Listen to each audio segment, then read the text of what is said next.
Okay, today we're going to look at how you can get an OBD reader to work. This is a 2003 Chevy Trailblazer, and when we plug it in and turn the key on, I'll go ahead and demonstrate that, but nothing happens with the reader. I've got to check engine, or in the Trailblazer, it's a service engine soon, but again, when I plug it in, there's nothing there.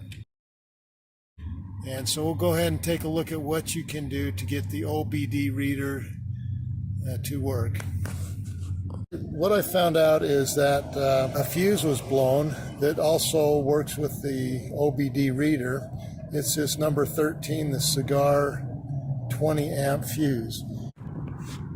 To get to the fuses, you've got two latches. You've got a latch here, and there's a latch on the back side.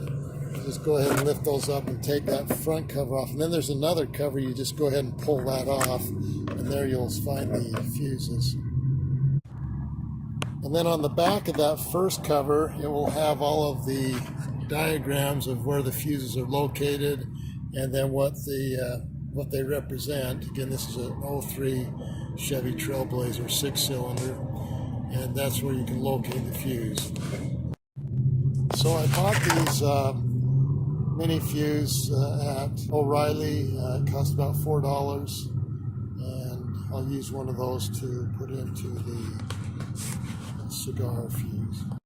And it's located, when I pulled it out, here's the fuse. It's located right next to this 25 amp, the brown one, located right in here. I'm going to replace that with a good 20 amp fuse, and we'll see if the OBD reader will now work. So we're going to go ahead and plug in the new fuse. And it's real simple. You just go ahead and plug it in. There we have the new fuse in next to that 25 amp. We put in that 20 amp. We'll now go try the OBD reader and see if it works. So now you can see that the OBD reader is working, and we should be able to find out what the code is. Thanks for watching Big Al Repairs, and hopefully you subscribe.